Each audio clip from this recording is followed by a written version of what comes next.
dampak maksiat atau dosa-dosa dalam kehidupan kita ya. Dan saya akan membacakan dari kitab Ad-Da' wad-Dawa atau Al-Jawabul Kafi karya Al-Imam Ibnu Qayyim rahimahullahu taala. Beliau membuat suatu fasal yang sangat luar biasa. Judulnya Faslun min adraril ma'asi lil 'abdi fi dinihi wa dunyahu wa akhiratihi. Di antara bahayanya maksiat-maksiat terhadap hamba, yaitu kemudaratan yang akan menimpa hamba terkait dengan agamanya, terkait dengan dunianya dan juga akhiratnya. Sampai Ibnul Wazir dalam kitabnya Al-Awasim wal Qawasim memuji fasal ini ya. Ulama lain memuji fasal yang dibuat oleh Ibnul Qayyim ini. Beliau berkata, "Wa min ahsani man jama'a fi dzalik." Dan di antara yang paling bagus dalam mengumpulkan dampak-dampak maksiat adalah Ibnu Qayyim al-Jauziyah, tilmidu Syekhul Islam Ibnu Taimiyah. Itu Ibnu Qayyim al-Jauziyah, muridnya Syekhul Islam Taimiyah. Wa minhu istamadda, dan Ibnu Qayyim mengambil dari Ibnu Taimiyah. Wa dzalika fi kitabin lahu sammahu Al-Jawab al-Kafi, yaitu dalam kitabnya yang beliau beri judul Al-Jawabul Kafi. Farahimallahu, semoga Allah merahmati Ibnul Qayyim. Laqad jawwada fi zajr anil ma'asi wa ajada wa abda. Sungguh beliau telah bagus dalam memberi peringatan akan bahayanya maksiat dan telah baik serta telah inovatif dalam menjelaskan ya. Wa afada wa amta, beliau memberikan faedah dan luar biasa menyenangkan ya, faedah yang disampaikan.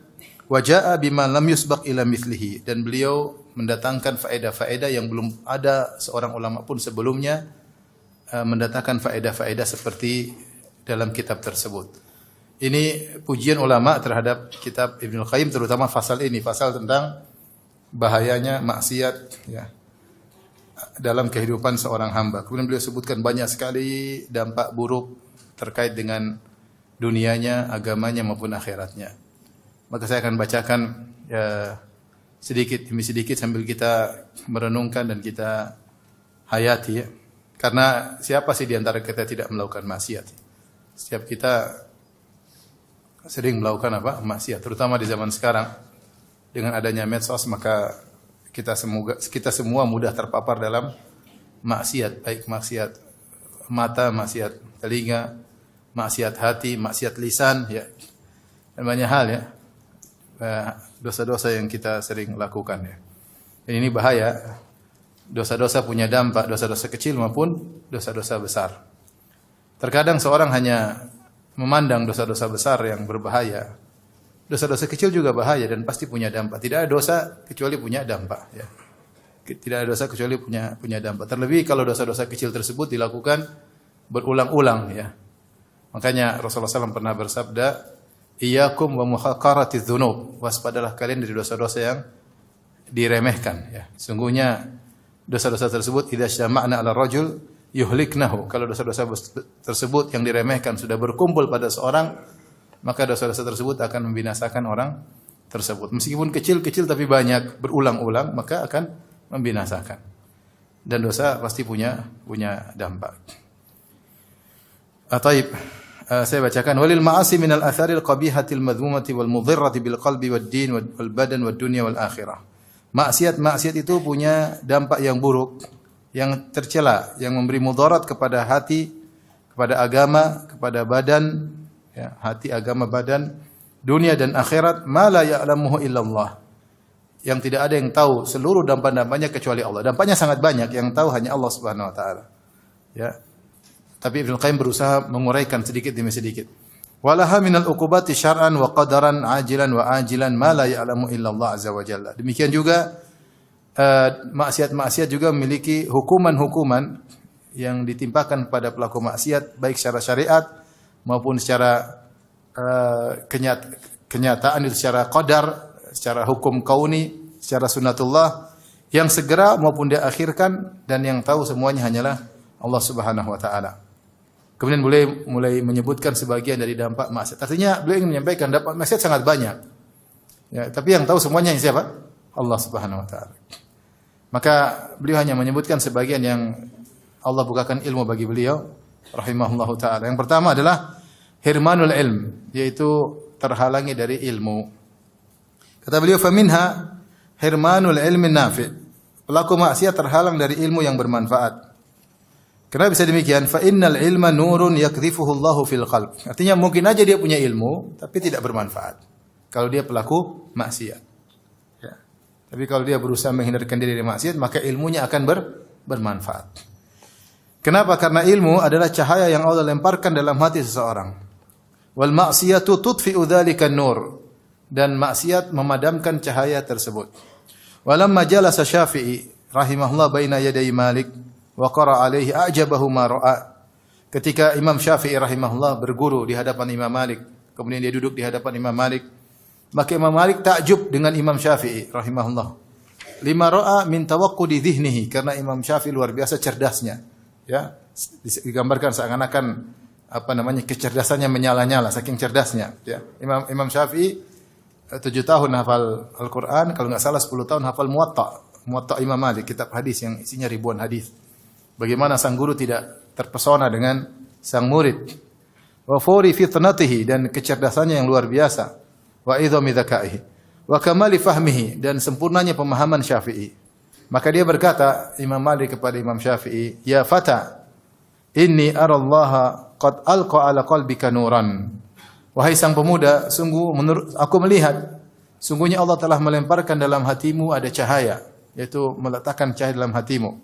Fala tudfi'hu bi dzulmatil ma'siyah, maka jangan kau padamkan cahaya ilmu tersebut dengan kegelapan maksiat. Fatabaqa fi dzulmati yauma yas'a ahlul ilmi fi nuri ilmihim, maka kau akan terjebak dalam kegelapan tersebut hari di mana para penuntut ilmu, para ahli ilmu sedang berusaha berada di cahaya ilmu mereka. Yaitu orang-orang yang menuntut ilmu, para ahli ilmu, mereka di dalam cahaya.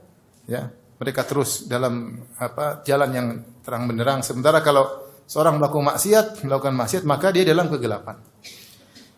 Wa qala Syafi'i berkata, "Syakautu ila Waqi'in su'a hifdhi fa arsyadani ila tarkil ma'asi." Aku mengeluhkan kepada Waqi', yaitu gurunya, Waqi' bin Jarrah Ar-Ru'asi. Aku mengadukan kepada guruku tentang buruknya hafalanku. Fa arsyadani ila tarkil ma'asi, maka dia arahkan aku agar meninggalkan maksiat. Wa qala a'lam bi anna al-ilma fadlun wa fadlullahi la yu'tahu al-'asi. Dan Waqi' berkata, ketahuilah bahwasanya ilmu adalah kemuliaan dan kemuliaan Allah tidak diberikan kepada pelaku maksiat. Ya. Ini yang pertama. Jadi orang menuntut ilmu, tapi dia orang pelaku maksiat, maka dia dihalangi dari ilmu yang bermanfaat. Bisa jadi sulit bagi dia memahami ilmu. Ini yang pertama, kemudian pertama. Sulit bagi dia memahami ilmu, atau dia tidak tertarik dengan ilmu, atau kalau dia diberi ilmu maka tidak bermanfaat. Maka kita dapati sebagian orang ketika memiliki menuntut ilmu dengan niat yang buruk, mungkin untuk riya, untuk bangga-banggaan, ketika mereka punya ilmu, mereka hanya bikin masalah di mana-mana. Hanya bikin apa? Masalah. Dia ingin tampil, ingin nomor satukan, ini bikin masalah di mana-mana. Ya. Ini contoh bahwasanya ilmu yang dia pelajari tidak bermanfaat, bahkan menjadi bumerang yang akan menyerangnya pada hari kiamat kelak. Taib. Yang kedua, di antara dampak bermaksiat, hirmanu rizq, terhalangi dari rezeki. Wa minha, kata Ibnu Al-Qayyim rahimahullah ta'ala, hirmanu rizq, pelaku maksiat terhalangi dari rezeki. Rizqul abdan wa rizqul adyan wal qulub minal ma'arif wal mahabbah was sabr wat tawakkul wa ghairi dzalik. Beliau mengatakan terhalangi dari rezeki. Rezeki tersebut terkait dengan rezeki badan, atau rezeki terkait dengan agama, atau rezeki terkait dengan hati. Ya, rezeki secara umum ya. Jadi bukan maksudnya rezeki secara materi saja, tapi yang terkait dengan badan, mungkin kesehatan, mungkin apa terkait dengan hati. Ya, seperti al-ma'arif, ma'rifat kepada Allah menjadi terhalang baginya. Kemudian juga terlepas darinya kesabaran, dia tidak sabar. Kemudian dia tidak tawakal kepada Allah Subhanahu wa taala. Dan dalam Musnad Imam Ahmad dari Nabi sallallahu alaihi wasallam, beliau bersabda, "Innal 'abda la yuhramur rizqa bidzambi yusibuhu." Sungguhnya seorang terhalangi dari rizki gara-gara dosa yang dia lakukan. Hadis ini secara sanad dia lemah, tetapi maknanya benar, ya, karena Kata Ibnu Qayyim setelah itu, wa kama anna taqwallahi majlabatur rizq. Sebagaimana bertakwa sebab datangnya rizki, maka meninggalkan ketakwaan sebab datangnya kemiskinan. Ya. Famastujliba rizqullahi bimithli ta'atihi wa tarki ma'siyatihi. Dan tidaklah begitu mudah didatangkannya rizki dari Allah seperti dengan sebab ketaatan kepadanya dan meninggalkan maksiat Allah Subhanahu wa taala. Wa may yattaqillaha yaj'al lahu makhraja wa yarzuquhu min haitsu la yahtasib. Siapa yang bertakwa kepada Allah, maka Allah akan berikan solusi baginya dan Allah beri dia rezeki dari arah yang tidak dia sangka-sangka. Jadi ini rezeki umum, termasuk rezeki materi maupun rezeki terkait dengan hati, itu sabar, tawakal, terkait dengan agama, ini semua rezeki dari Allah Subhanahu wa taala, ya. Maka di antaranya sabar, ya. Makanya dalam hadis kata Rasulullah SAW, "Wa ma utiya ahadun ata'an ausa." Tidak ada seorang diberi pemberian yang lebih luas daripada sabar. Daripada apa? Sabar. Sabar itu rezeki dari Allah Subhanahu wa taala. Jika seorang sering bermaksiat, maka bisa jadi rezeki tersebut terhalang darinya. Oleh karenanya, kalau kita sudah berusaha, ternyata rezeki secara materi tidak dapat, ya. Kemudian kehidupan semakin seret, ya. Kemudian kita tidak sabar, ini biasanya karena tidak takwa. Ini tidak takwa. Kurang takwa. Dan di antara ciri orang yang bertakwa, dia diberi rezeki dari arah yang tidak dia sangka-sangka. Rezeki ada dua, ada rezeki yang kita persangkakan dan ada rezeki yang tidak kita persangkakan. Kalau seorang bertakwa, dia diberi rezeki dari arah yang dia sangka dan diberi rezeki dari arah yang tidak dia sangka. Rezeki itu banyak, ya. Tahu-tahu dapat rezeki anak soleh, dapat rezeki yang jomblo, dapat rezeki istri soleha. Kalau dapat rezeki kebahagiaan, dapat rezeki ilmu, banyak rezeki. Semakin bertakwa, semakin sering diberi rezeki dari arah yang tidak disangka-sangka. Karena itu janji Allah Subhanahu wa taala. Taib, yang berikut yang ketiga, al-wahsyatu fi qalbil 'asi bainahu wa bainallah. Ada kesenjangan bagi pelaku maksiat, dia mendapatkan hukuman berupa merasa kesenjangan, yaitu merasa keterasingan antara dia dengan Allah Subhanahu wa taala. Wa minha, kata Ibnu Qayyim, di antara dampak maksiat, wahsyatun yajiduha al-'asi fi qalbihi bainahu wa bainallah. Ada kesenjangan atau ada keterasingan yang didapati oleh pelaku maksiat dalam hatinya antara dia dengan Allah Subhanahu wa taala. La tuwazinuha wahsyatun. Tidak ada keterasingan yang paling menderita seperti keterasingan ini. Wala tuqarinuha ladzatun aslan, dan ini tidak bisa dibandingkan dengan kelezatan manapun. Mau dikasih kelezatan apapun, tapi kalau seorang hatinya merasa terasing dari Allah Subhanahu wa taala, sungguhnya dia menderita. Bahkan kata Ibnu Qayyim rahimahullah taala, walau ijtama'at lahu ladzatud dunya bi asriha lam tafi bitilkal wahsyah. Seandainya seluruh kelezatan dunia dia dapatkan, kekayaan, jabatan, makanan, wanita, semuanya dia, harta dia miliki, tapi ternyata ada keterasingan hatinya dari Allah, maka tidak bisa menambal keterasingan tersebut. Wa hadza amrun la yuhissu bi illa man fi qalbi hayatun. Namun hal ini tidak bisa dirasakan kecuali orang yang hatinya masih hidup. Kalau hatinya masih, dia tahu ketika dia bermaksiat, dia merasa ada kesenjangan antara dia dengan Allah Subhanahu wa taala. Dia kayak ingin menjauh dari Rabb. Dia ingin menjauh dari Allah, dia tidak merasa nyaman dengan Allah Subhanahu wa taala. Dan ini kesengsaraan yang dia rasakan dalam hatinya. Berbeda kalau orang hatinya sudah mati, kata Ibnu Qayyim, wa ma li jurhin bimayyitin ilamun. Adapun mayat kalau dilukai maka dia tidak merasa sakit. Artinya hati yang sudah mati dia tidak merasakannya. Tapi orang kalau masih ada iman, kemudian dia terjerumus dalam maksiat, dia pasti merasakan hal tersebut. Ada keterasingan, ketidaknyamanan, kekhawatiran, ketakutan. Ya, tidak ingin dekat dengan Allah. Mau dekat dengan Allah ragu-ragu. Ya.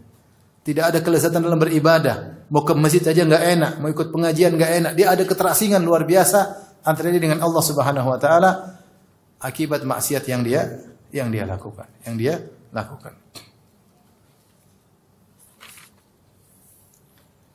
Maka beliau berkata, "Falau lam yatrukil aqilu adh-dhunuba illa hadhara min wuqu'i tilkal wahsyah wa wuqu'iha bainahu wa bain Allah, lakana al-aqilu hariyan bitarkiha." Seandainya seorang berakal mengerti sadar bahwasanya kalau seandainya maksiat sebabnya cuma menimbulkan akibat ini saja, cuma menimbulkan akibat membuat dia tidak nyaman dengan Allah Subhanahu wa taala, maka sudah cukup dia harusnya meninggalkan apa? Maksiat.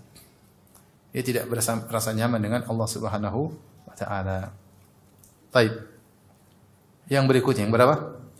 4. Al-wahsyatu fi qalbil 'asi baina wa bainan nas. Kemudian ketidaknyamanan itu juga, keterasingan itu juga dia rasakan antara dia dengan manusia, terutama orang yang bertakwa. Dia tidak nyaman duduk sama orang bertakwa, dia merasa tidak nyaman, tidak tentram, ya, karena maksiat yang bergejolak dalam dirinya. Kata Ibnu Qayyim, minha al-wahsyatu allati tahsulu lahu bainahu wa bainan nas. Ya, keterasingan, kesenjangan hati yang dirasakan antara dia dengan orang-orang. Wala siyama ahlul khairi minhum, terutama orang-orang saleh di antara mereka. Fa innal 'asiya yajidu wahsyatan bainahu wa bainahum. Pelaku maksiat merasakan adanya kesenjangan antara dia dengan orang-orang saleh tersebut. Kenapa? Limunafaratil qulub. Karena hati mereka tidak sinkron antara hati-hati orang saleh dengan hati orang yang tidak saleh. Fa inna qalbal 'asi la yalta'imu ma'a qalbit ta'i lima bainahu minal bu'di. Sungguhnya hati pelaku maksiat, qalbu pelaku maksiat tidak sinkron, ya, tidak bisa nyaman dengan hati orang yang saleh karena di antara keduanya ada perbedaan yang sangat jauh.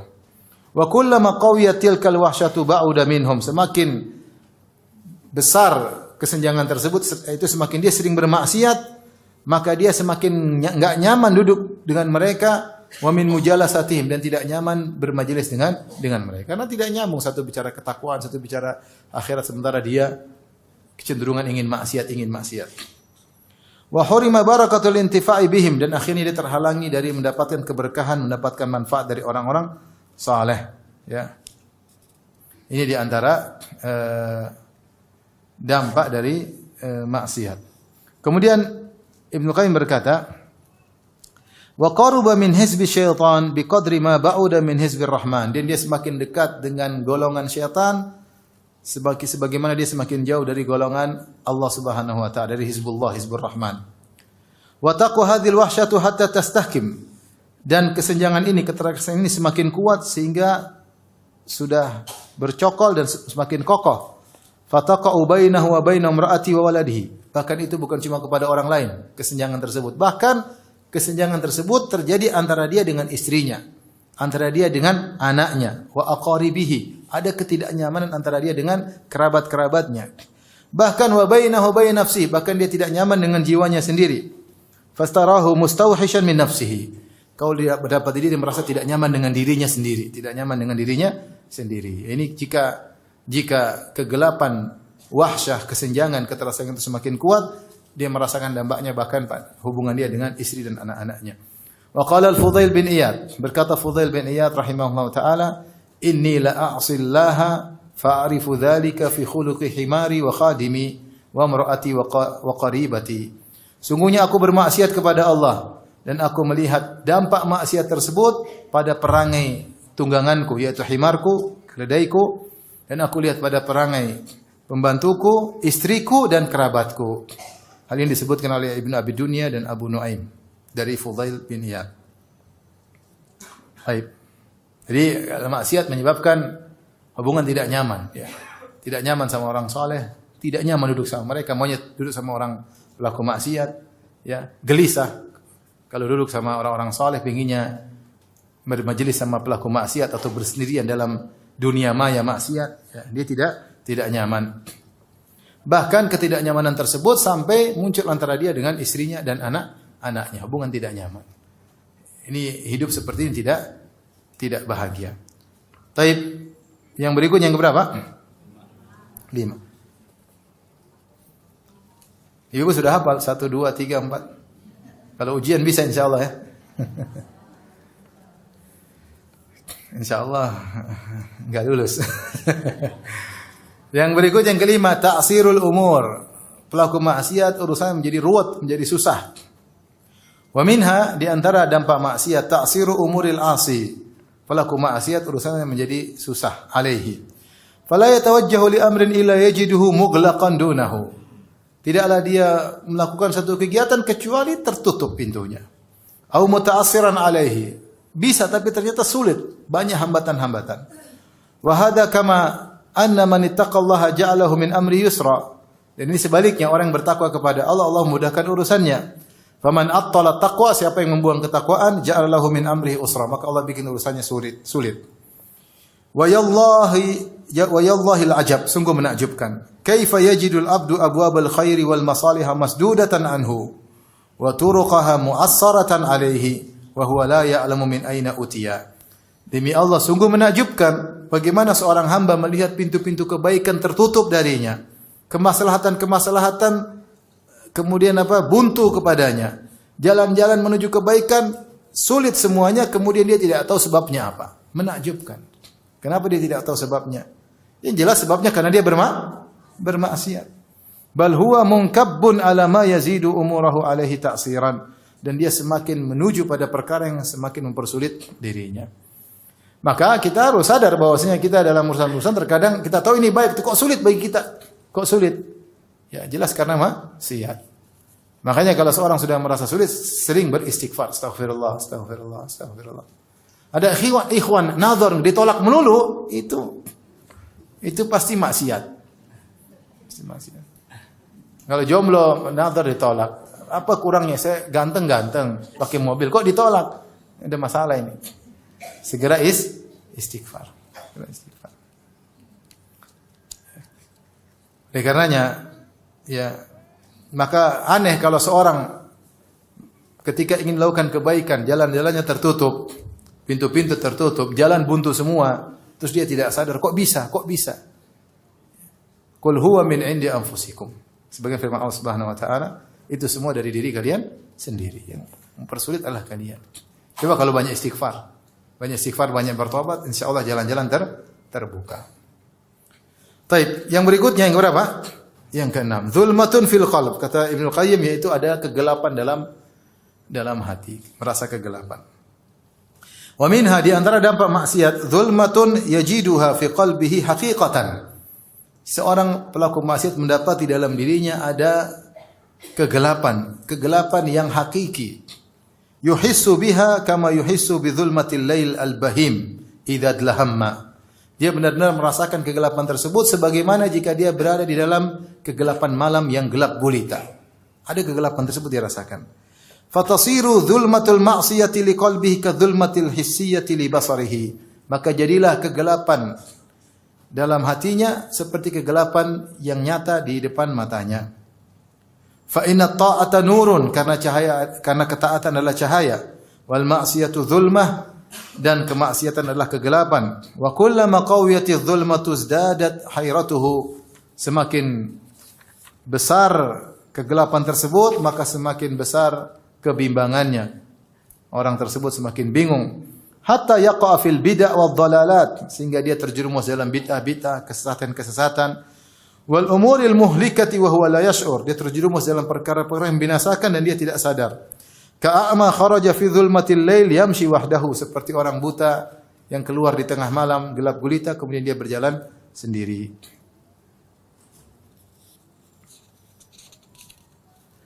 Taib, beliau mengatakan bahwasanya bahaya orang tukang maksiat, akhirnya dadanya menjadi gelap, hatinya menjadi gelap. Kalau sudah gelap dia sulit membedakan mana yang baik dan mana yang buruk. Ada kecenderungan sehingga dia cenderung melakukan bid'ah, cenderung melakukan kesesatan, cenderung mengikuti hawa nafsunya, sehingga terjerumus dalam hal yang membinasakannya dan dia dalam kondisi tidak sadar. Baik. Berikutnya, di antara sebab atau dampak maksiat yang berapa? Yang ketujuh, wahnul qalbi wal badan, membuat lemah hati dan badan. Hati menjadi lemah, badan juga menjadi lemah. Wa minha annal ma'asi tuhinul qalba wal badan. Maksiat menjadikan hati menjadi lemah dan badan juga menjadi lemah. Amma wahnuha lil qalbi fa amrun zahir. Adapun membuat hati menjadi lemah maka perkara sangat jelas. La yakadu yakhfa ala ahadin. Tidak seorang pun yang tidak tahu akan hal ini. Bal la tazalu tuhinu hatta tuzila hayatahu bil kulliyah wa tudhhibal imana minhu jumlatan. Ya, bahkan terus-menerus maksiat melemahkan hatinya sampai menghilangkan kehidupan hatinya, lemah sehingga mati. Ya, kemudian iman lepas dari dirinya. Yaitu orang kalau tukang maksiat mulai suudzon pada Allah, mulai tidak sabar, mulai berprasangka buruk kepada Allah Subhanahu wa taala, mulai malas beribadah, mulai tidak tertarik baca Al-Qur'an, terus lemah sampai mati. Kalau udah mati berarti udah kafir. Makanya disebut al-ma'asi baridul kufur atau maksiat adzunub dzambun baridul kufur, bahwasanya maksiat itu pengantar kepada kekufuran. Karena setiap bermaksiat hatinya lemah. Kalau tidak ditolong oleh Allah Subhanahu wa taala, tidak kembali kepada Allah, bisa mati hatinya. Kemudian Ibnu Qayyim menjelaskan kalau masalah hati menjadi lemah gara-gara maksiat jelas. Sekarang bagaimana penjelasan bahwasanya badan juga melemah gara-gara maksiat. Wa amma wahnuha lil badan, adapun maksiat menjadikan lemah badan, fa innal mu'mina quwwatuhu min qalbihi, karena seorang mukmin kekuatannya dari hatinya. Wa kullama qawiya qalbuhu qawiya badanuhu, semakin kuat hatinya semakin kuat jasadnya. Wa amal fajir, adapun fajir, fa innahu wa in kana qawiyal badan, adapun fajir meskipun badannya kuat, fa huwa adhafu syai'in indal haja ilaihi, tapi badannya tersebut menjadi sangat lemah ketika dia membutuhkan badannya tersebut. Fatakhunuhu quwwatuhu, maka kekuatan badannya akan berkhianat kepadanya. Ahwa jama yakunu ila nafsi, ketika dia sedang membutuhkan kekuatannya. Wa ta'ammal quwwata abdani Faris war Rum, perhatikan tentang kekuatan Romawi dan Persia. Siapa yang ragu dengan kekuatan mereka? Orang-orang Eropa, tubuh besar-besar, tinggi-tinggi, kuat. Kaifa khanathum ahwa jama kanu ilai, bagaimana kekuatan mereka berkhianat kepada mereka ketika mereka sangat membutuhkan kekuatan badan tersebut. Wa qaharahum ahlul iman bi quwwati qulubihim, mereka kalah dengan ahlul iman, para sahabat yang mereka mungkin makannya sedikit, badannya tidak sebesar orang-orang Romawi, tetapi hati mereka kuat. Ma'anna abnanahum kanat dhaifah, padahal para sahabat badan mereka lemah. Kalau kita lihat bagaimana kisah Khalid bin Walid berperang melawan orang Romawi dan Persia, berlipat-lipat jumlah mereka, berlipat-lipat ganda. Ya, tetapi bagaimana Khalid bin Walid bisa mengalahkan mereka. Kenapa? Karena kekuatan hati mereka.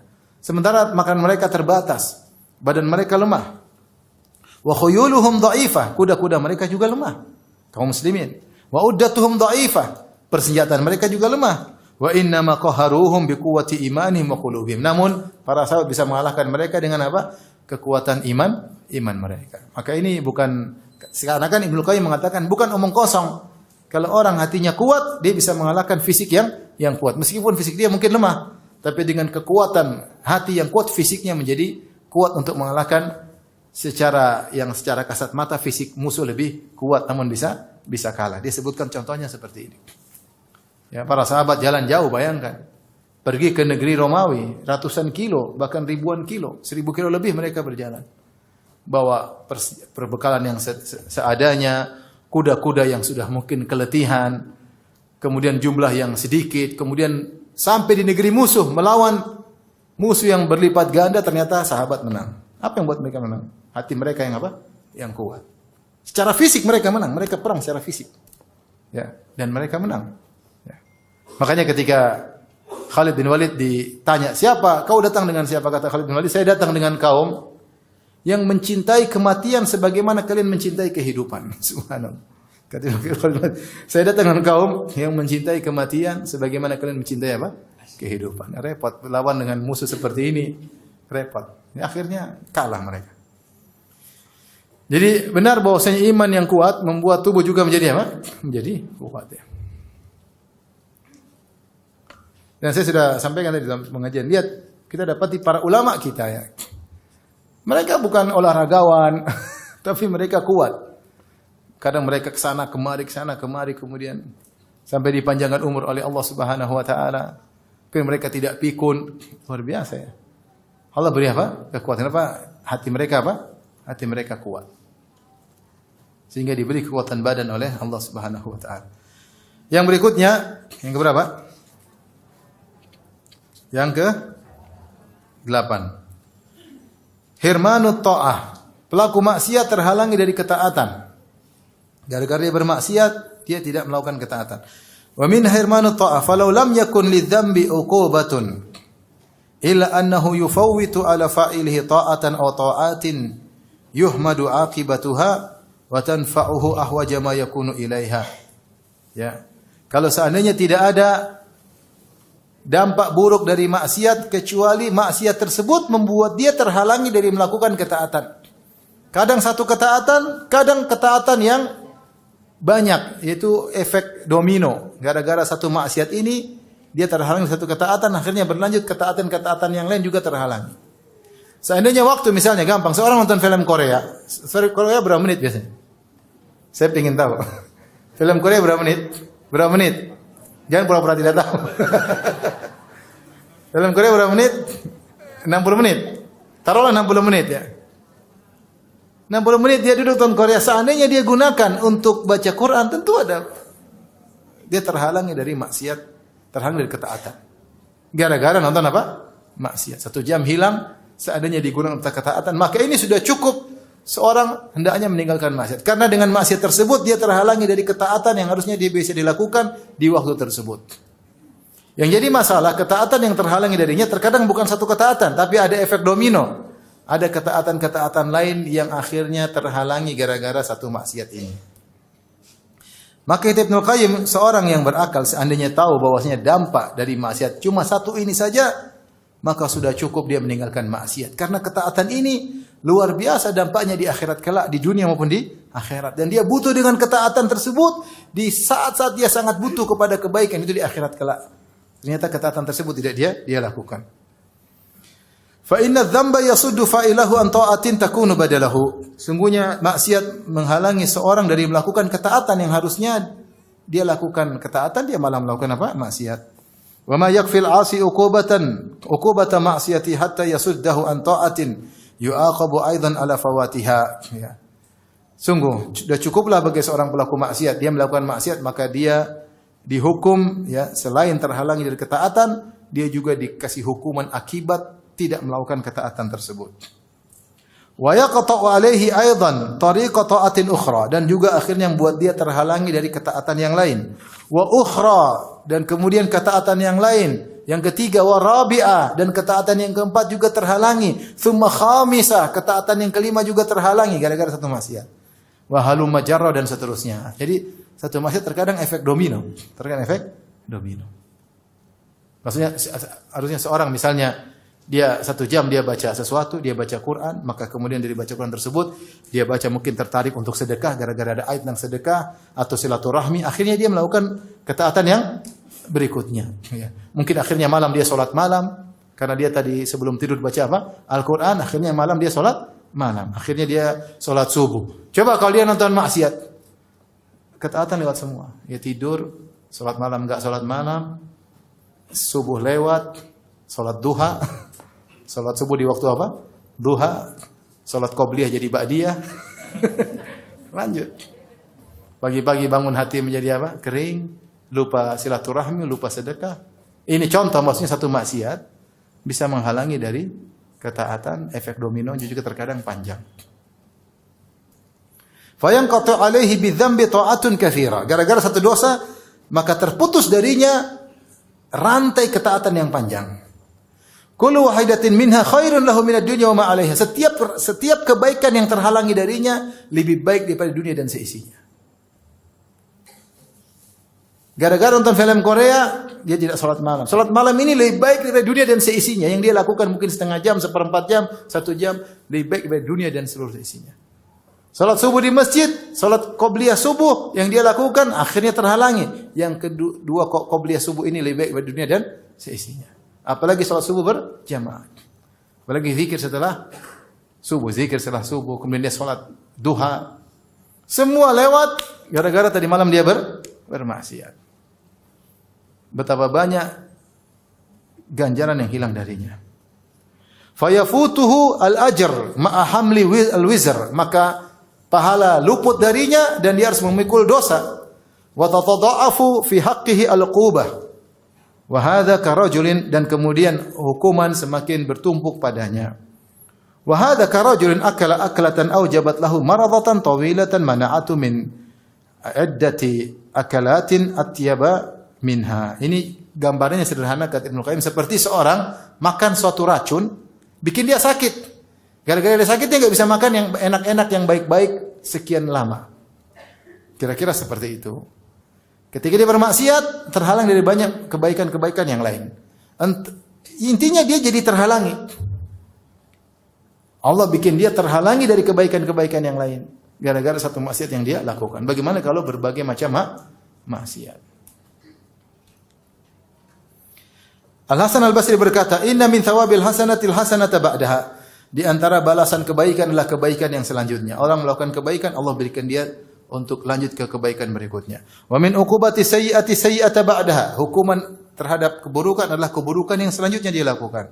Fal abdu illam yashghal nafsahu bil haqqi wa illa shaghalathu bil batil. Seorang kalau tidak menyibukkan hatinya untuk kebaikan, maka hatinya akan menyibukkan dia untuk kebatilan. Fallahul musta'an. Ini yang kata disebutkan dari sebagian orang, al-waqtu kas-sayf illam taqta'uhu qata'aka. Waktu itu seperti apa? Pedang. Kalau kau tidak patahkan pedang tersebut yang akan menebasmu. Artinya waktu kalau kau tidak gunakan untuk kebaikan, maka kau bisa gunakan dia untuk apa? Keburukan. Dia akan menjebakmu untuk melakukan kemaksiatan. Maka dalam hidup ini kita berusaha bikin jadwal yang menjebak kita pada kebaikan-kebaikan. Ya. Jika tidak, nongkrong, melamun, akhirnya mulai kepo, akhirnya terjumus dalam apa? Maksiat. Nonton ini. Coba, seorang kalau lihat maksiat, setengah jam, 1 jam, saya coba cek hatinya. Hatinya tadi sebelum nonton maksiat, dengan setelah nonton maksiat, pasti sudah berubah. Pasti sudah berubah. Ada kesenjangan dengan Allah Subhanahu wa Ta'ala. Ada ketidaknyamanan dengan Allah Subhanahu wa Ta'ala. Pasti sudah berubah. Ya. Dan itu sebagai contoh bahwasanya dampak maksiat itu secara langsung. Dampak maksiat secara langsung. Sementara kalau dia satu jam dia baca Quran, coba dia cek hatinya sebelum baca Quran dengan baca Quran, pasti ada kebahagiaan. Pasti, langsung, tidak terlambat. Langsung dia bahagia. Dampak ketaatan yang langsung dia rasakan seketika itu juga. Tapi sekarang yang keberapa? 9. Ini banyak, puluhan. Sampai subuh juga nggak selesai. Tebal. Ini dampak maksiat setebal ini.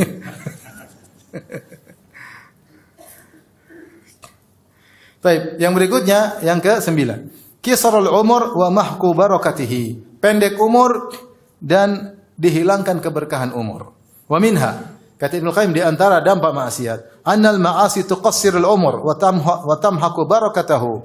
Maksiat memendekkan umur dan menghilangkan keberkahannya. Wala budda, dan pasti. Fa innal birra wat taqwa kama yazidu fil umur, fal ma'siyatu wal fujur tuqassirul umur. Sebagaimana kebajikan dan ketakwaan menambah umur, dan maksiat, maka maksiat dan kefajiran mengurangi umur. Wa qad ikhtalafa an-nasu fi hadzal mawdi'. Para ulama telah berselisih apa maksudnya maksiat mengurangi umur. Taib. Wa qala ta'ifatun, pendapat sebagian ulama, sekelompok manusia, nuqsanu umril 'asi huwa dhahabu barakati umrihi wa mahquha alaihi. Maksudnya berkurang umur bukan umurnya berkurang, tetapi keberkahannya hilang. Hidupnya itu hilang, enggak ada nilainya. Enggak ada yang dia lakukan untuk keluarganya, untuk orang tuanya, untuk dirinya, untuk imannya. Umurnya habis saja buat jalan-jalan, buat ini, buat nonton, buat tawakti, buat hura-hura, buat enggak ada nilainya. Enggak ada nilainya. Anak-anaknya tidak merasakan keberkahan keberadaan bapaknya, keberadaan ibunya. Ya, orang tuanya tidak merasakan ada keberkahan anaknya, enggak ada. Habis umurnya. Kenapa? Habis dengan maksiat. Habis dengan maksiat. Ini maksudnya berkurangi umur. Wa hadza haqqun. Dan ini benar kata Ibnu Qayyim, wa huwa ba'dhu ta'thiril ma'asi, dan ini sebagian dari dampak maksiat. Wa qala ta'ifatun, sekelompok ulama lain berpendapat lain. Bal tunqisu haqiqatan. Menurut sebagian ulama, umurnya benar-benar berkurang secara hakikat. Kama yanqusu rizq, sebagaimana rizki berkurang secara hakikat. Fa inna Allah Subhanahu wa ta'ala ja'ala lil umur wal rizqi wal barakati fihima asbaban tukathiruhuma wa tunammihima wa taziduhuma. Karena Allah membuat sebab-sebab yang bisa menambah umur, menambah rizki, dan menambah keberkahan. Ya, jadi ketika mereka maksiat kurangi umur, mengurangi rizki, benar-benar rizki berkurang, umur juga berkurang. Harusnya dia mungkin hidup 70 tahun jadi 50 tahun, harusnya 90 tahun jadi berkurang. Rizkinya berkurang dan keberkahan juga berkurang. Qalu wa la yamtani'u ziyadatul umur bi asbabin kama yanqusu bi asbabin. Sebagaimana umur bisa bertambah dengan sebab, maka juga bisa berkurang dengan sebab. Fal arzaq wal ajal wa sa'ada wa syaqa wa shihha wal marad. Rezeki, ajal, kebahagiaan, penderitaan, kesehatan, sakit, miskin, kaya, semuanya dengan takdir Allah. Ya, tetapi Allah mentakdirkannya bi asbabin ja'alaha, dengan sebab-sebab yang menimbulkan akibat. Ya, benar semua sudah takdir, tapi ada Allah menjadikan sebab yang menimbulkan apa? Akibat. Berikutnya waqala tafi'atun ukhra, berkata kelompok yang ketiga. Ta'thirul ma'asi fi mahqil umur innama huwa, ya ini mirip dengan yang pertama, yaitu bukan hakiki tapi majazi. Bahwasanya dampak dari maksiat dalam menghilangkan umur, menghilangkan keberkahan umur, innama huwa bi anna haqiqatal hayat hi hayatul qalb. Kenapa? Karena hakikat kehidupan adalah kehidupan hati, bukan kehidupan badan. Walihada ja'ala Allah subhanahu kafir mayyitan ghairu hayyin. Oleh karenanya Allah menjadikan orang kafir itu mayit. Kafir itu dianggap mayit oleh Allah, bukan orang hidup. Kama qala ta'ala amwatun ghairu ahya. Mereka adalah orang mayat-mayat bukan hidup, karena yang Allah tinjau adalah hatinya, bukan jasadnya. Fal hayatu fil haqiqati innama hiya hayatul qalb. Kehidupan yang sungguhnya adalah kehidupan hati. Wa umrul insan muddatu hayatihi, dan umur manusia adalah sepanjang hayatnya, sepanjang hidupnya. Falaisa umruhu illa awqatu hayatihi billah. Fatilka sa'atu umrihi. Maka kehidupan yang sungguhnya jika hatinya bersama Allah. Jika hatinya tidak bersama Allah, berarti dia tidak sedang ada umurnya. Jadi seakan-akan pendapat gue mengatakan kehidupan sungguhnya itu kehidupan hati. Nah, kalau mau dibilang hati yang hidup adalah hati yang bersama Allah. Kalau hati gunakan maksiat, itu hati sedang mati. Hati sedang mati. Maka orang melakukan maksiat sungguhnya kehidupannya semakin pendek. Karena kehidupan hatinya banyak digunakan untuk maksiat kepada Allah Subhanahu wa taala.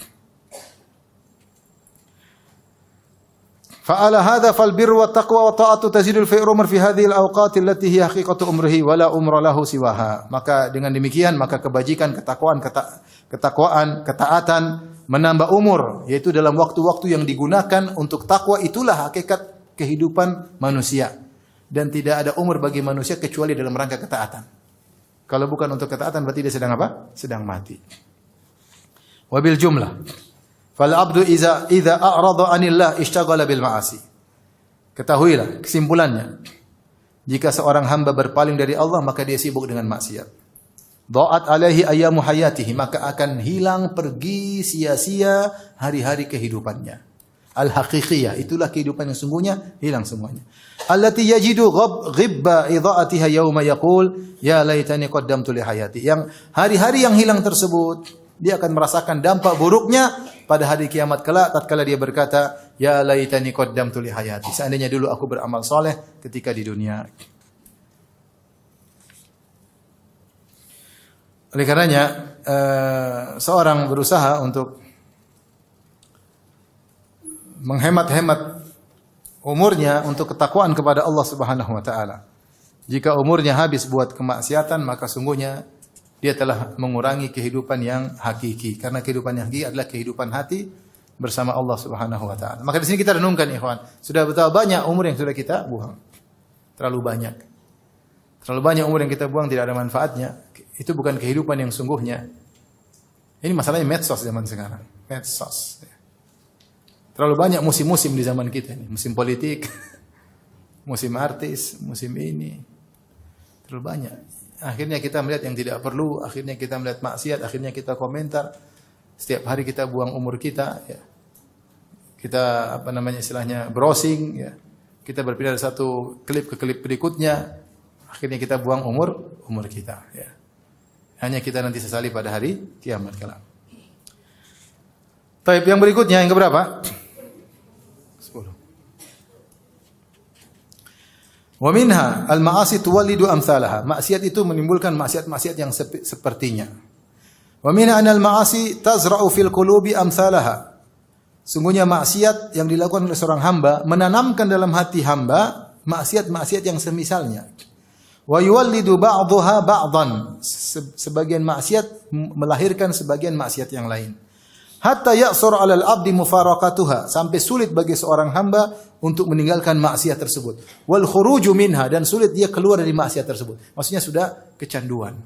Dia sudah tertawan oleh maksiat tersebut. Dia jadi tawanan. Ya. Dia tidak bisa keluar dari maksiat tersebut karena maksiat sudah bertumpuk dan saling munculkan satu dengan yang lainnya. Wa yashulu 'alaihi muqarafatuha wal wuqu'u fiha, dan sebaliknya yang membuat dia semakin mudah melakukan maksiat tersebut.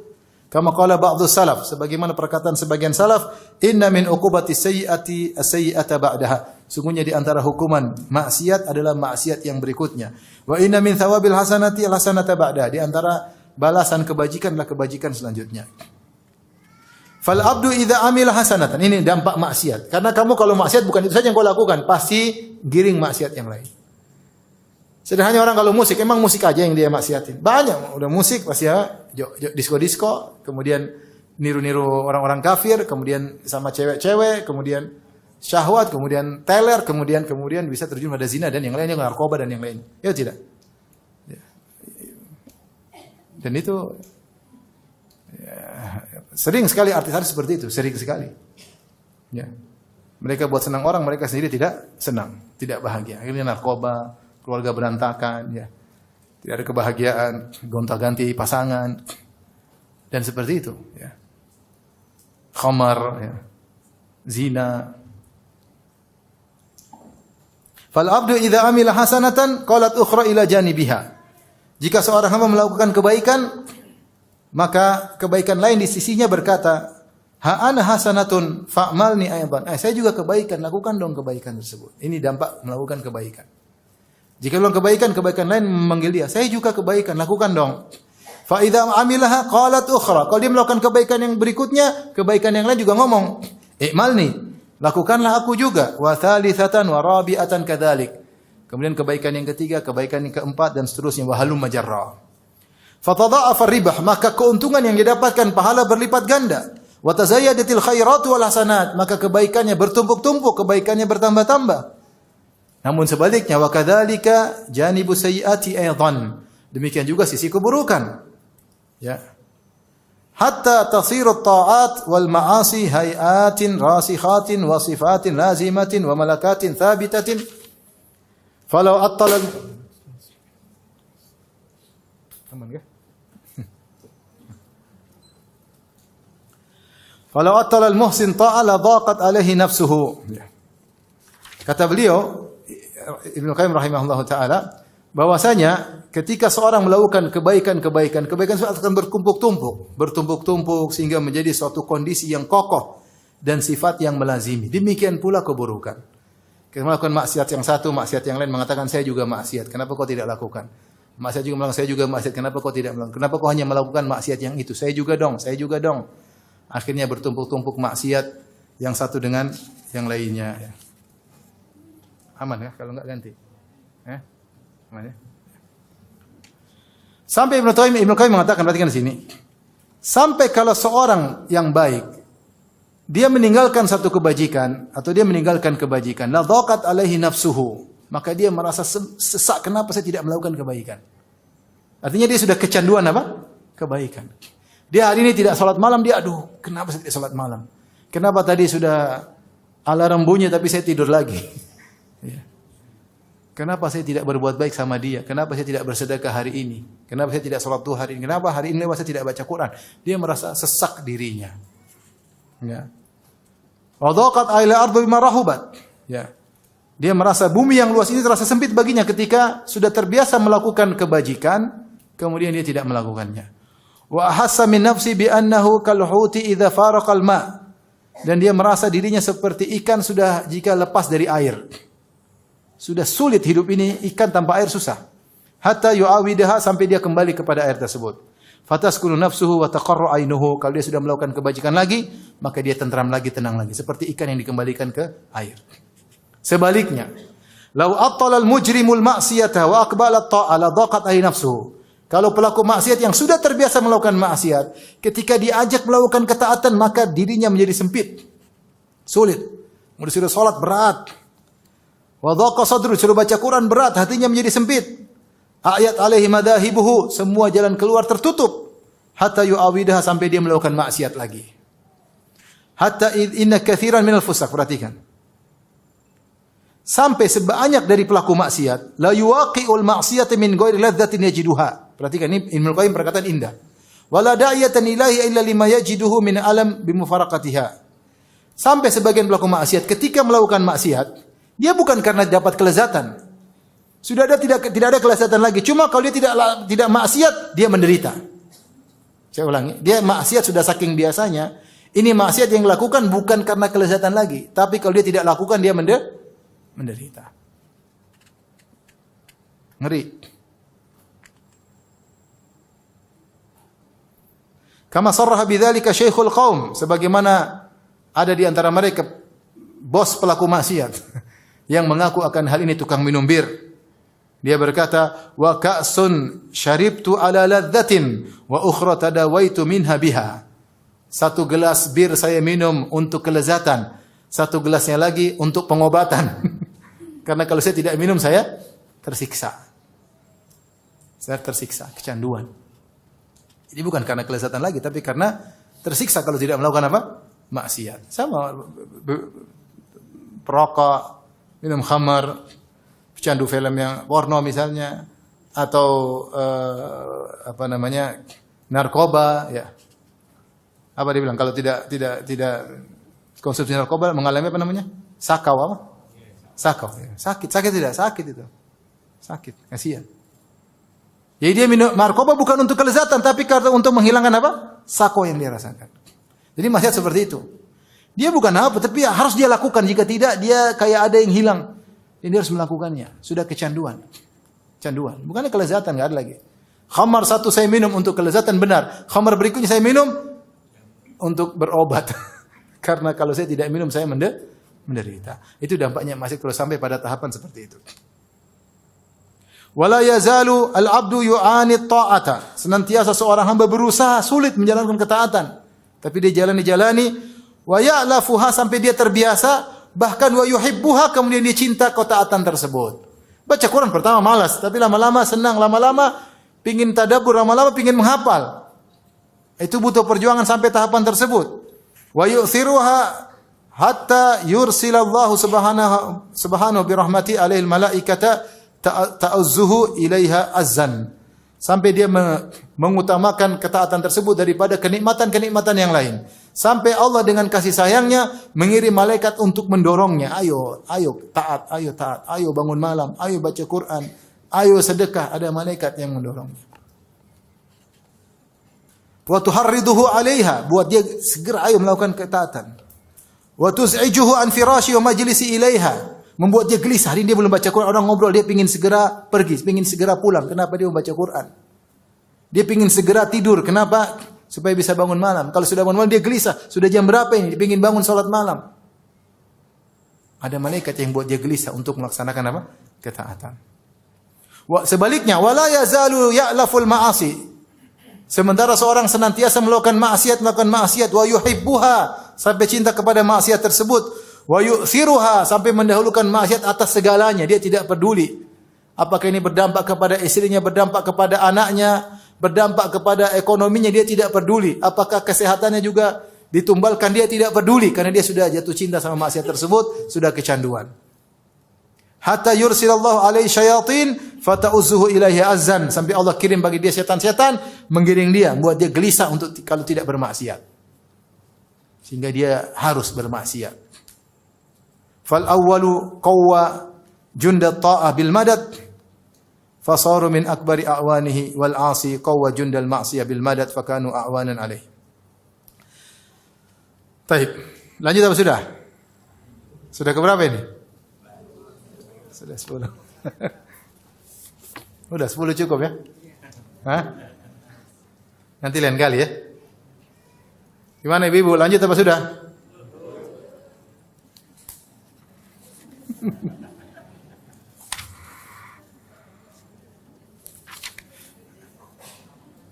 Dua lagi ya. Dua lagi.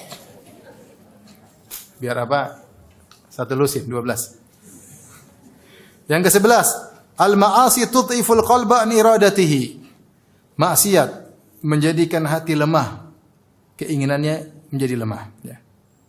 Wa minha wa huwa min akhwafiha 'alal abdi, dan ini di antara dampak yang paling dikhawatirkan menimpa seorang hamba. Annaha tudhiful qalba an iradatihi, sehingga dia melemahkan hati untuk ingin melakukan kebajikan, lemah, semakin lemah. Fataqwa iradatul ma'siyah, adapun keinginan bermaksiat semakin besar. Wa tad'ufu iradatu taubah syai'an fa syai'an. Pingin taubat semakin lemah. Kepingin taubat tadinya awal pingin taubat, lama-lama semakin tidak pingin bertobat. Semakin tidak pingin bertobat, semakin lemah, semakin lemah. Ila an tansalikha min qalbihi iradatu taubah bil kulliyah, sampai keinginan taubat hilang sama sekali. Sudah dia enjoy dengan maksiat, dia tenggelam dalam maksiat.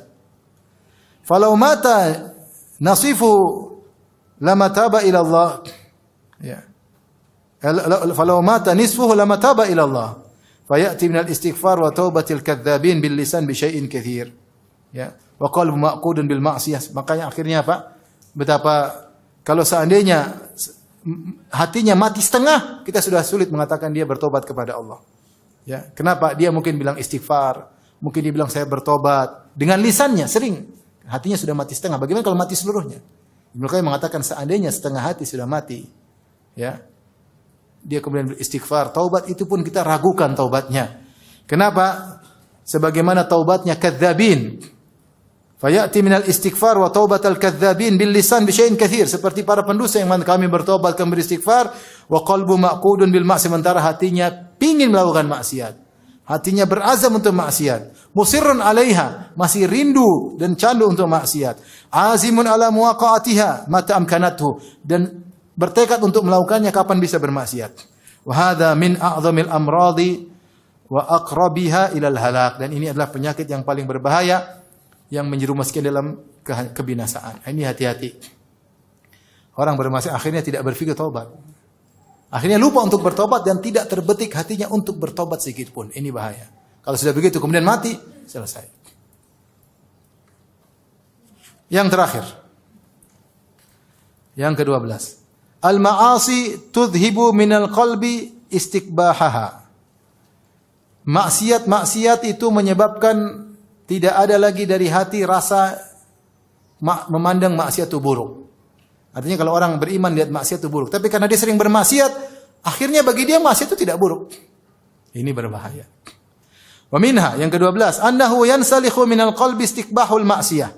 Gara-gara maksiat maka hilang dari hati rasa memandang buruk kemaksiatan.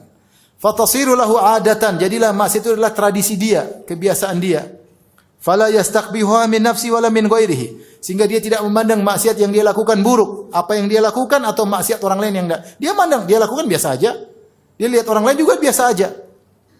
Ini benar, ikhwan. Coba bayangkan, enggak usah orang melakukan. Orang yang sering nonton film Korea misalnya, lihat cewek berdua buka aurat, pacaran, dia biasa aja. Dia lihat anaknya akhirnya buka aurat, biasanya sering lihat, enggak ada masalah. Padahal bukan dia melakukan, cuma nonton. Lihat orang pacaran, anaknya pacaran biasa aja karena dia sering lihat orang apa? Pacaran. Ya. Jadi baru melihat maksiat tanpa mengingkari. Apalagi kalau dia sendiri yang melakukan, lama-lama biasa. Lama-lama dia tidak memandang itu buruk. Wala yastaqbihu min nafsi ru'yatan nasi lahu. Bahkan lebih parah, orang tahu dia melakukan maksiat, dia santai-santai aja. Ini udah parah lagi. Dia memandang dirinya tidak mengapa, memandang orang melakukan. Akhirnya ketika orang tahu dia melakukan maksiat, dia biasa-biasa saja. Tidak ada rasa malu, santai aja. Wala kalamahum fihi, dan tidak perlu orang ngomong tentang dia. Ini zaman dulu, ikhwan. Zaman sekarang orang melakukan maksiat, ketahuan melakukan maksiat, tetap jadi tokoh. Tetap jadi bintang, tetap jadi artis. Karena rakyatnya seperti itu. Mau apa? Ini Ibnu Qayyim bicara zaman dulu.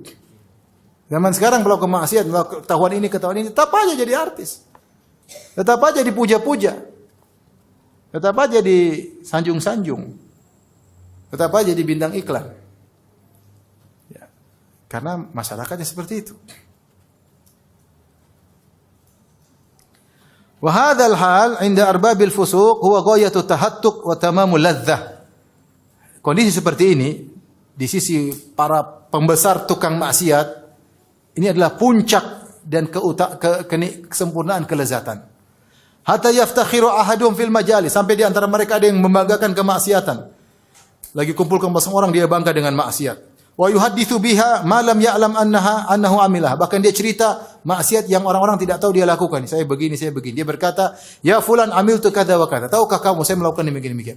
Ini Ibnu Qayyim bercerita zaman dulu, majelis. Sekarang bukan majelis. Di YouTube, di mana, di terang-terangan. Wa yaqulu li ghairi mimman lam yanal ma nala huwa min ajnasil ma'asi. Ya mu'athir wa ayya syai'in nilta anta. Ya. Atau ya mu'athir. Bahkan di antara mereka ada yang bangga-banggaan. Membanggakan maksiat yang tidak dilakukan oleh orang lain. Memang ante bikin apa? Saya sudah begini bangga. Wa bi ayyi syai'in hadaita, apa yang sudah kau lakukan? Kau belum bisa seperti saya. Ana hadaitu bi fulana wa fulana. Saya sudah berzina dengan si fulana, bangga. Wa bi fulan wa fulan minal murdanil hisan. Saya telah melakukan homoseksual dengan ini dan ini. Bangga. Wa anfaqtu ala dzalika minal amwal kaita wa kaita. Saya sudah keluarkan uang untuk ini. Oh, saya sudah jalan sana, saya sudah main judi. Dia bangga dengan yang masih lakukan. Wa yatabajjahu bidzalika baina julasaihi, dan dia merasa bangga di hadapan teman-teman duduknya. Wa minhum man yadhkuru dzalika ba'da 40 sanatan aw aktsara aw aqal min iflasihi wa kibari sinni wa dha'fihi. Bahkan di antara mereka cerita 40 tahun kemudian dia masih banggain, padahal dia sudah tua, sudah lemah, sudah bangkrut ya. Masih bangga dengan maksiat yang dia lakukan dahulu.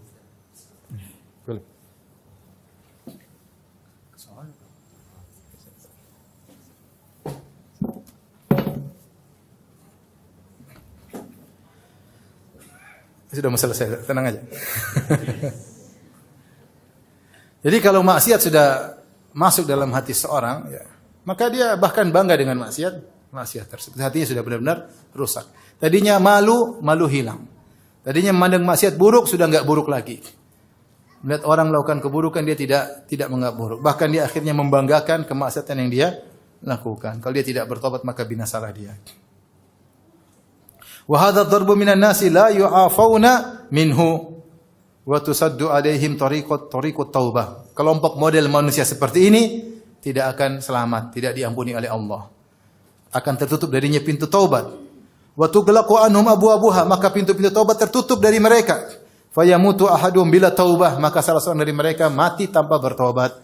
Kama qala Nabi sallallahu alaihi wasallam, sebagaimana Nabi bersabda, kullu ummati mu'afan ilal mujahirin. Setiap umatku yang pelaku maksiat akan selamat, akan diampuni, kecuali yang terang-terangan bangga-banggaan dengan maksiat yang dia lakukan. Wa inna minal ijhar an yasturallahu 'alal abdi. Di antara bentuk terang-terangan melakukan maksiat adalah seorang hamba melakukan maksiat, Allah sudah tutup maksiatnya, tsumma yusbihu yafdahu nafsahu. Kemudian pagi hari dia ceritakan maksiatnya, wa yaqulu ya fulan amiltu yauma kadza wa kadza. Dia bilang wahai fulan, dia cerita sama temannya, saya telah melakukan hari ini maksiat ini dan ini. Fayahtiku nafsahu, maka dia membongkar tirai yang menutup aibnya, dia bongkar, dia robek. Wa qad bata yasturuhu rabbuhu, padahal tadi malam Allah sudah tutup apa? Maksiat yang dia lakukan. Taib, inilah selusin dampak dari maksiat. Seharusnya sudah cukup membuat kita berpikir 1000 kali ketika melakukan apa? Kemaksiatan. Terlalu banyak kerugian yang kita rasakan di dunia, terlebih lagi di akhirat kelak. Intinya ikhwan, orang ingin cari kebahagiaan dengan maksiat itu hanya kebahagiaan yang semu. Ingin bahagia jangan maksiat. Kalau dia maksiat, tadi berkata Ibnu Qayyim rahimahullah indah, dia mengatakan siapa yang melawan hawa nafsunya, karena hawa nafsunya ingin satu kelezatan, maka Allah akan ganti dengan kelezatan yang banyak.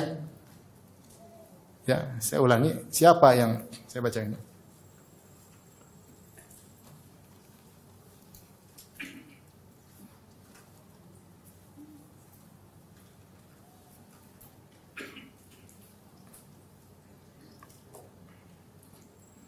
Ibnu Qayyim rahimahullah dalam Rawdatul Muhibbin berkata, mukhalafatul hawa tuqimul 'abda fi maqami man law aqsama 'ala Allah la abarrahu fayaqdi lahu minal hawaiji adhafa ma fatahu min hawahu. Menyelisih hawa nafsu pingin. Kalau kita nafsu ini pingin macam-macam, pingin nonton inilah, pingin dengar inilah, pingin merasakan ini, pingin mencicipi ini, pingin ngomong ini, banyak maksiat yang mau dilakukan oleh hawa nafsu. Maka menyelisih hawa nafsu menjadikan seorang hamba berada di kedudukan yang tinggi, yaitu man lau aqsama Allah al-abar, seorang yang kalau bersumpah nama Allah, Allah akan kabulkan sumpahnya. Fayaqdi lahu minal hawaij, maka Allah akan memenuhi kebutuhan-kebutuhannya berlipat-lipat ganda dari kesenangan hawa nafsu yang tadi dia tinggalkan. Maka jangan kita kebayangkan dengan kenikmatan sementara. Saya pingin gini, ada nikmat benar setelah itu, tapi kalau kita lakukan ini, terlalu banyak kesenangan yang akan hilang. Kesenangan duniawi, belum kesenangan akhirat. Ya. Sederhananya seorang kalau misalnya dia tidak jaga pandangannya, lihat macam-macam, akhirnya apa? Akhirnya dia hidup sendiri, menderita banyak. Dia lihat cewek cantik di medsos, cewek cantik, terus mau diapain? Lihat aja, ngiler juga ngiler, mau diapain? Nggak bisa apa-apa. Akhirnya istrinya jelek. Akhirnya hidup menderita sama istrinya bertahun-tahun. Akhirnya apa? Apalagi istrinya pesek misalnya. Dia menderita enggak? Tadi padahal istrinya sebelumnya kelihatan mancung. Kelihatan indah. Tapi gara-gara tidak menjaga pandangannya, akhirnya jadi jelek istrinya. Istri yang cantik pun bisa jadi apa? Jelek. Akhirnya yang menderita siapa? Menderita dia. Di dunia, belum di akhirat. Dia yang menderita. Akhirnya dia selalu pingin lihat cewek cantik dan dia tidak pernah meraihnya. Dia tidak pernah merasakannya, tidak bisa mengicipinya, nggak bisa. Yang makanan depan dia tidak mau dia icipi karena sudah tidak ada kelezatan. Artinya ini bahayanya hawa nafsu seperti itu. Dia menghayalkan kita mendapatkan kelezatan padahal kelezatan yang semu, kemudian akhirnya menghilangkan banyak kelezatan duniawi, belum kelezatan akhirat, belum. Kata Ibnu Qayyim, seandainya seorang melawan hawa nafsunya, ini Allah akan membuat dia kebahagiaan yang lain yang banyak. Yang banyak dia dapatkan dengan melawan hawa nafsunya.